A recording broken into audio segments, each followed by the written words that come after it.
Investment Strategies in Cryptocurrency, Part 2, Technical Analysis. In the vast world of investments, most strategies can be identified as either fundamental in nature or technical. In the last video, we explored fundamental analysis. Investors who focus on fundamental methods try to use data other than solely price data to assess the value of the investment. In this video, we will explore investment strategies based on technical analysis. Watching traders and investors battle over which type of strategy is best is like watching the Avengers Civil War. Here you have two sides, all fighting for the good, assessing value and seeking positive returns on their capital. Yet, the Iron Man side holds to the letter of the law. This is much like the financial analysis-filled land of fundamental analysis. Then you have the Captain America side with its ideologies and intuition, akin to the technical side of analysis. Both sides are seeking positive returns, but how they get there is completely different. As a refresher, fundamental analysis is typically based on financial data other than solely market price. It includes ratios calculated based on the balance sheet and income statements. It can use market price, but typically in relation to profit or some other performance metric. In cryptocurrency, we pointed out the use of market cap, white papers, and usage metrics as a means of finding valuable assets to trade. What exactly is technical analysis? Wikipedia actually provides my favorite answer, an analysis methodology for forecasting the direction of prices through the study of past market data, primarily price and volume. In short, any investment analysis that attempts to forecast the future price by using past data on price is technical analysis. Many investors get their start in trading by studying technical analysis. Understanding chart patterns seems to be a bit easier than interpreting the financial statements of a company. There are countless volumes of books on the subject. The one that I personally consider the Bible is John Murphy's Technical Analysis of Financial Markets. I actually have both the first and second editions. The book covers dozens of topics in technical analysis. It's a great place to start in case you're looking for a book recommendation. One of the most notable technical traders is Richard Dennis, the man who made a bet that he could teach a group of random people to become successful traders by showing them how to use trend-following chart patterns. The group was known as the Turtles.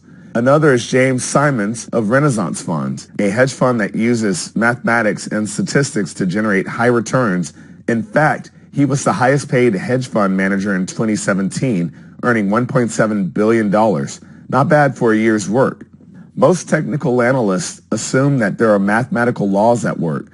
Some people will tell you that all of the information regarding an asset has already been priced into the market at any given time, so fundamental analysis is irrelevant. One thing I've always noted is that when a large group of people are expecting the market to move a certain way, oftentimes their actions work to create the very movement they expect. We certainly witness crowd hysteria-based moves in cryptocurrency. The move itself becomes a self-fulfilled prophecy of the trader's expectations. Many hedge funds use algorithms to trade the markets. Those algorithms are typically just the components of a trading strategy based on technical analysis. Black box trading models use technical analysis. High-frequency trading typically uses technical analysis.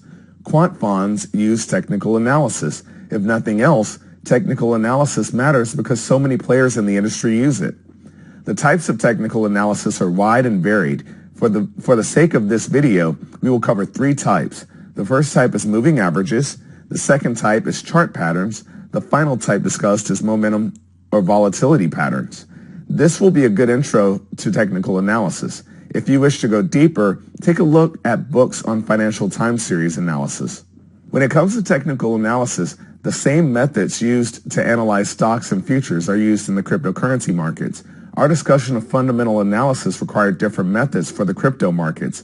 Because technical analysis simply uses price data, the skills and methods are transferable between many asset classes. Moving averages are a great place to begin this journey into technical analysis. Moving averages are one of the more basic methods, both in terms of calculation and in terms of trading styles. A moving average is calculated by taking the price average over a period of time. The 200-day moving average is calculated by averaging the closing prices of the last 200 days.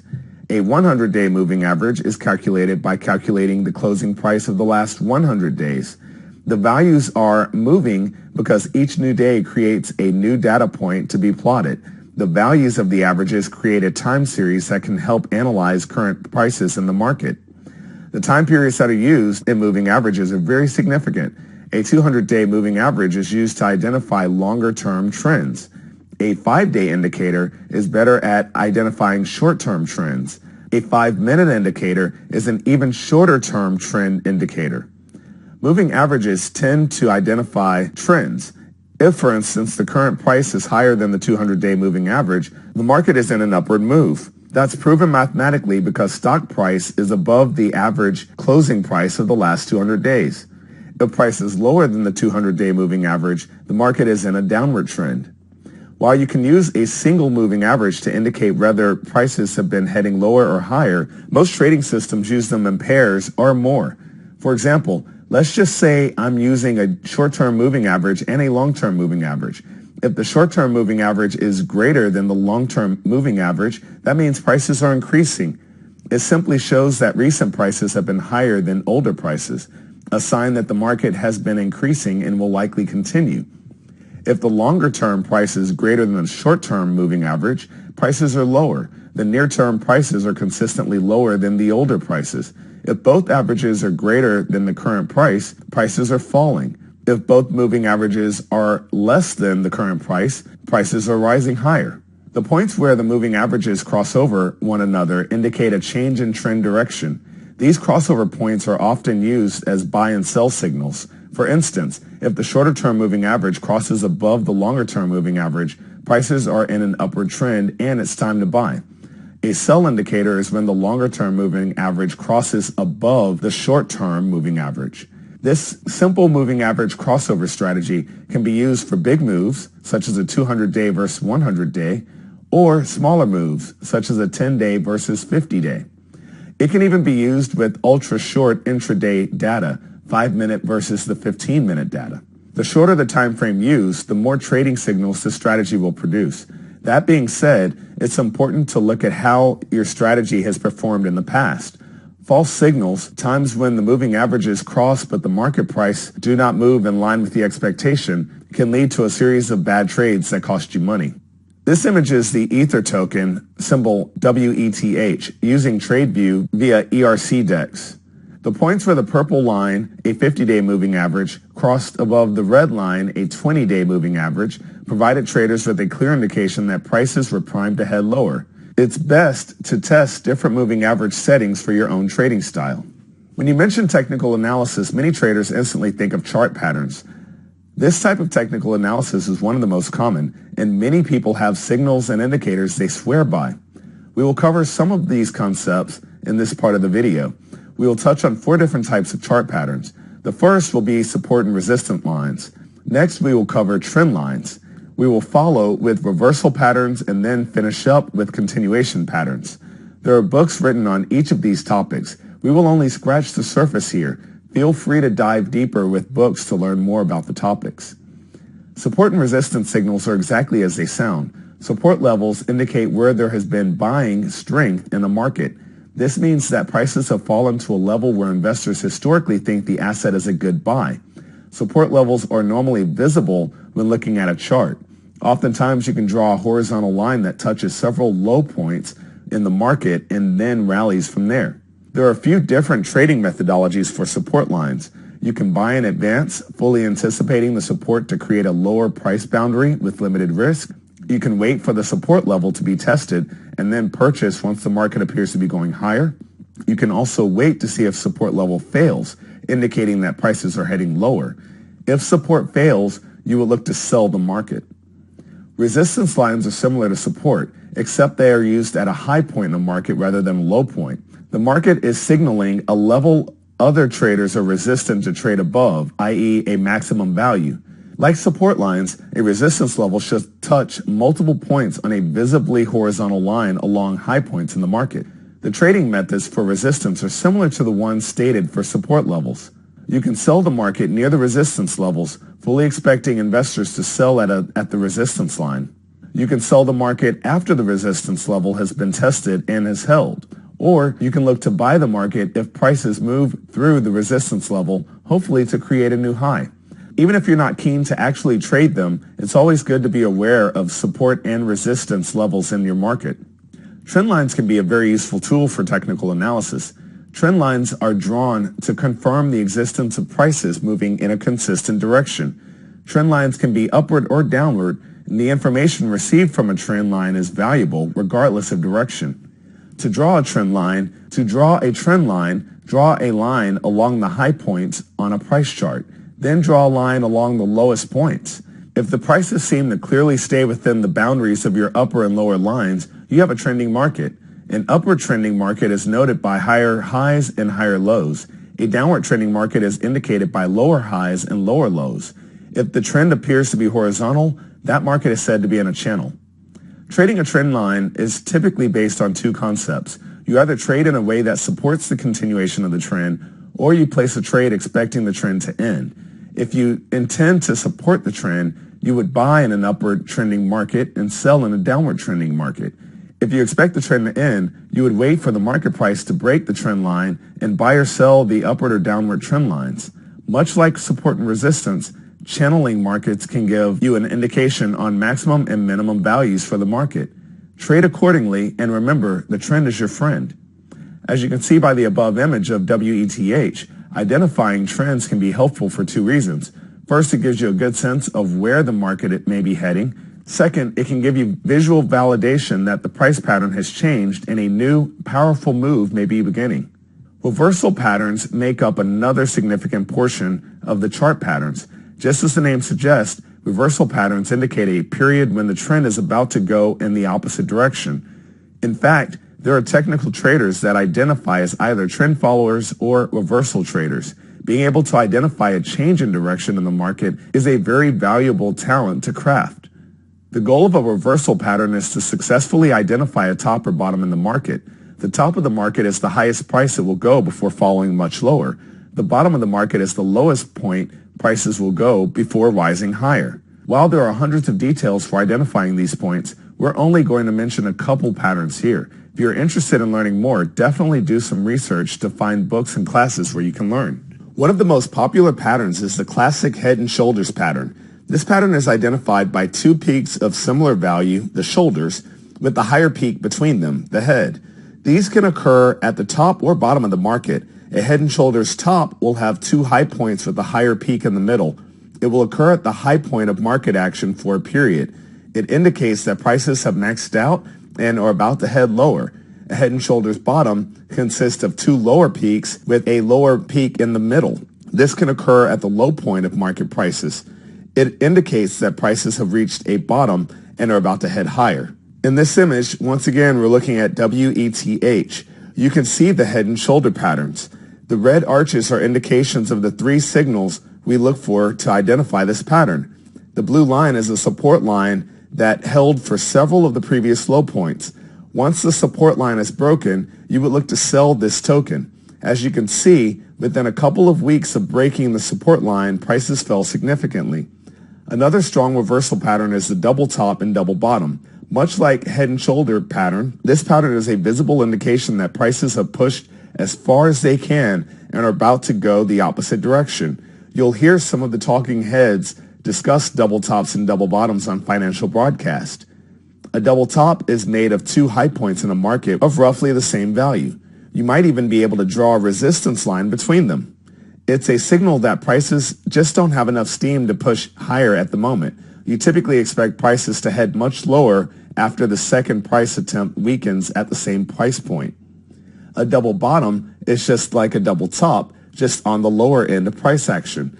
You will see two low points in price near one another at roughly the same level. You may be able to draw a support line between them. It's an indication that prices have reached their low point and are likely to push higher from here. The next reversal technique is a little more quantitative. Retracement levels give traders a likely expectation of how long a reversal pattern will last.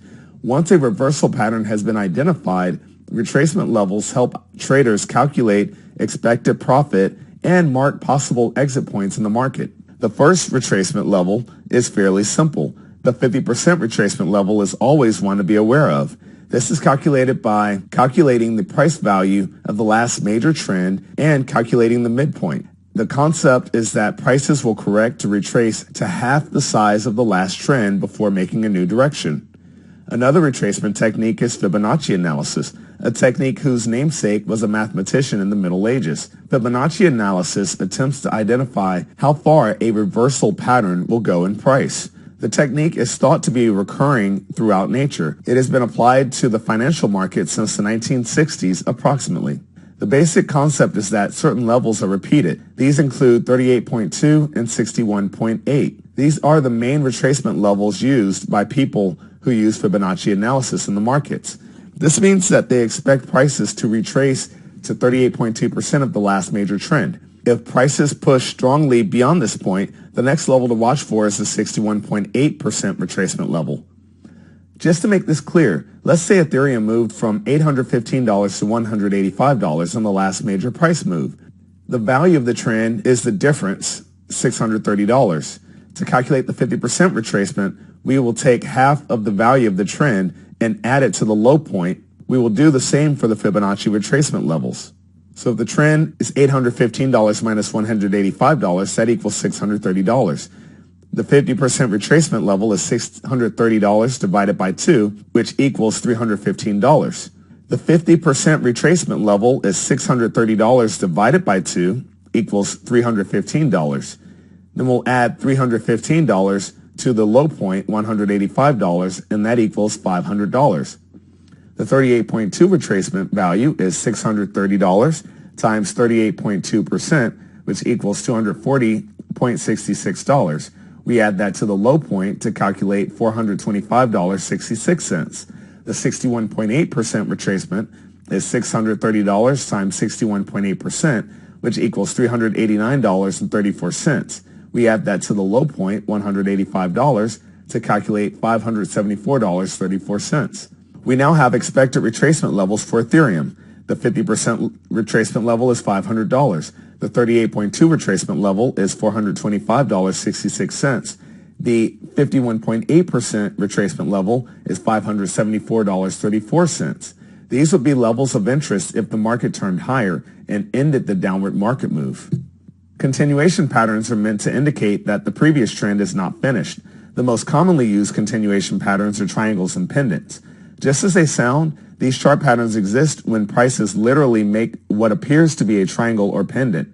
If prices push higher, then fall to a base level, then push higher again and fall to that same base level, then push even higher, it will look like a triangle. Flags and pendants are similar in that they are visible patterns created by market pricing. Our final section is on market momentum indicators. Each of these indicators get into a higher level mathematics. Because of this, many charting patterns have them pre-coded into the platform rather than having to calculate them by hand. The most important thing when using a momentum indicator is that you fully understand what the output is telling you. Your ability to interpret the output will define your success in using these in your trading techniques. Here are a couple that are worth considering: MACD, or Moving Average Convergence Divergence, and RSI, Relative Strength Index. The MACD indicator has long been one of my favorite momentum indicators. This indicator uses the difference between two exponential moving averages, such as the 26-day and a 12-day exponential moving average. This difference is plotted on a chart and creates a line. Typically, a shorter-term EMA, like a 9-day, is used as the signal line. When the two lines cross, that indicates a buy or sell indicator depending on the location of the cross to the zero line. The position of the MACD line above or below the zero line is also an indicator of a market being overbought or oversold. Once again, using WETH price chart, the image shows the crossover indicator that came before changes in the trend. The relative strength index is similar in use to the MACD. It is also plotted beneath the price chart as well. If you'd like to learn more about the MACD and the RSI, Wikipedia is a good place to start. I know several traders who swear by both these indicators as a sign of price reversal or even trend continuation. They can be very useful tools. Try them out in your analysis to see if they add value. Another tool used in cryptocurrency is the speed of trades indicator. This can let you know when an unusually high volume of trades are happening in a currency and can signal unsustainable pricing. Depending on your trading style, You will either dive in or stay on the shore during these periods and wait for the true trading pattern to reveal itself. You can spend a lifetime learning new techniques to analyze trades. Whether you use fundamental analysis or technical analysis, the most important thing is finding a style that works for your personality and leads to success in trading. It all comes back to results. In parting, I suggest using a handful of techniques together that will confirm your analysis. Remember, this is meant to help your trading. So if you do so much analysis that you don't make trades at all, your analysis is causing paralysis. Happy trading.